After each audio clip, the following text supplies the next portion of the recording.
So now let us see the role of Tamilnadu in civil disobedience movement and Quit India movement. When the Viceroy did not accept the demands made by Gandhiji, Gandhiji launched the civil disobedience movement. Now let us see what was the response for this movement in Tamil Nadu. Towards Purna Swaraj. Purna Swaraj means complete independence. The Madras session of the Indian National Congress was held in 1927.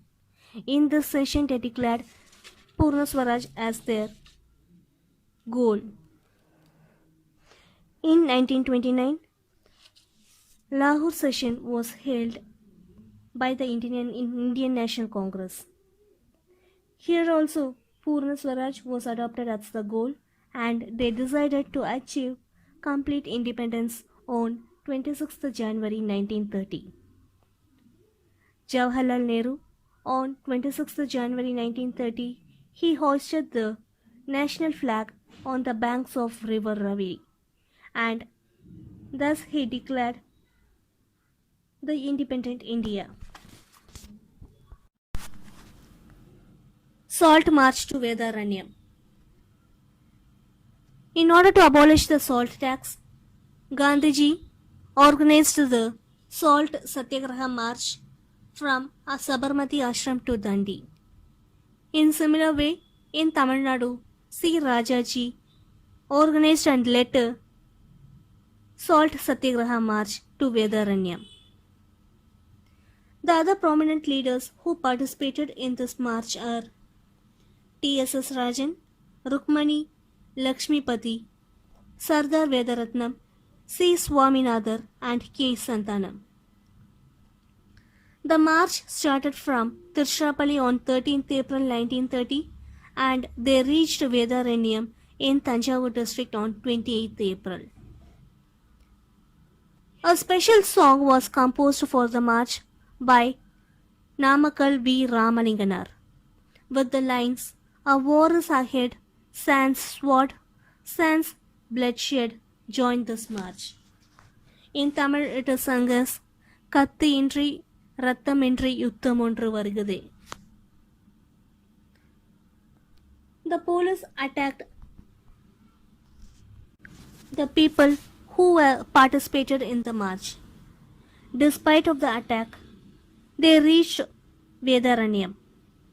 On reaching Vedaranyam, 12 volunteers under the leadership of Rajaji broke the salt law by picking up salt. Rajaji was arrested.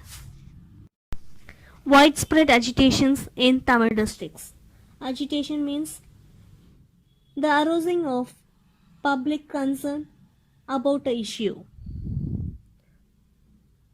The Satyagrahis under the leadership of T. Prakasam and K. Nageswar Rao set up a camp at Udayavanam near Madras.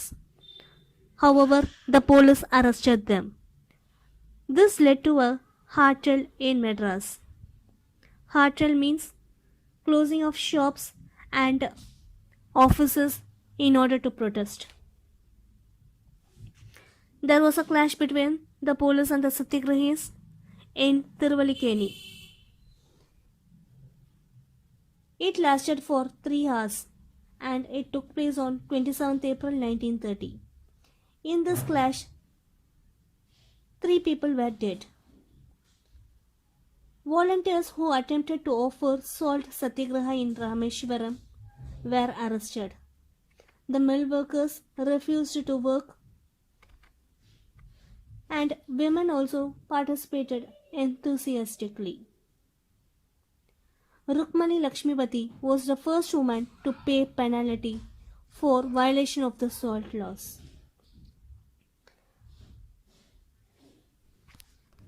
Bhashyam, popularly known as Arya, hoisted the national flag atop of the fort in St. George on 26th January 1932. Martyrdom of Tirupur Kumaran.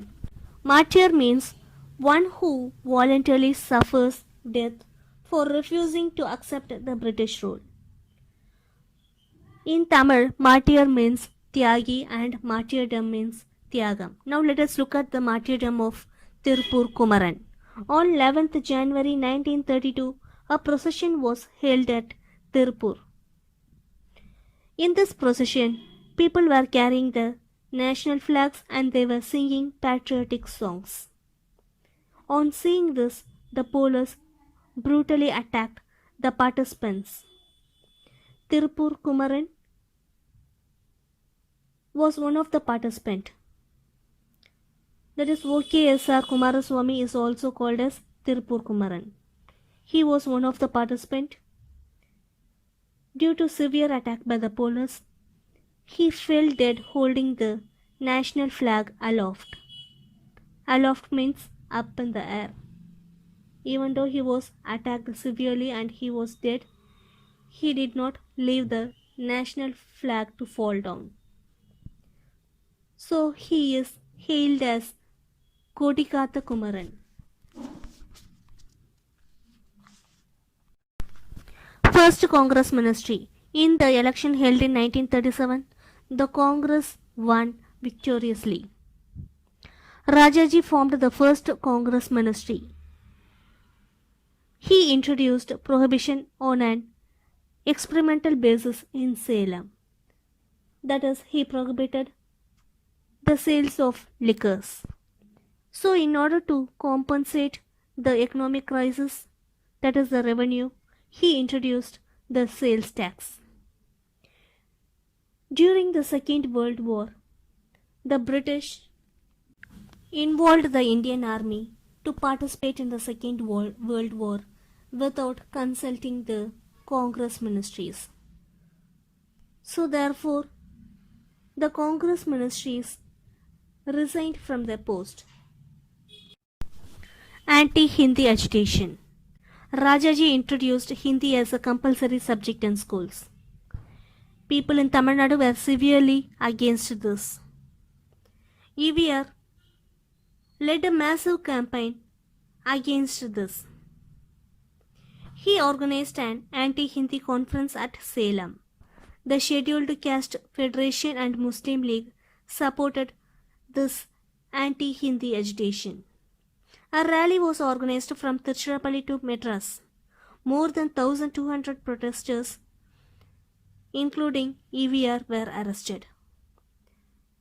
Natarajan and Thalamuthu were dead in prison. After the resignation of the Congress ministry, the governor of Madras, who took over the reins of administration, he removed Hindi as a compulsory subject. Quit India struggle. On 8th August 1942, the Quit India resolution was passed and Gandhiji gave the slogan, "Do or die." The entire Congress leaders were arrested overnight. K. Kamaraj, while returning from Bombay, he noticed that at each railway station, police were waiting with a list of local leaders and they arrested them as they got down from the train.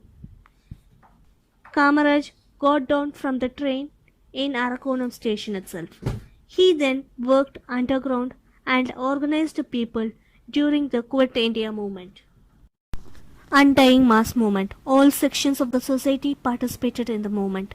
There were a large number of worker strikes, such as strikes in Buckingham and Carnatic Mills, Madras Port Trust, Madras Corporation, and the electric tramway. Students of various colleges actively participated in the protest. Many young men and women joined the Indian National Army. The Quit India movement was suppressed with brutal force by the police. The Royal Indian Mutiny and the newly formed Labour Party continuously negotiated the government in England. So as a result of this continuous negotiation and as a result of the struggle of the Indian leaders and Indian citizens, the government in England announced independence in India. but sadly with partition of the country into India and Pakistan.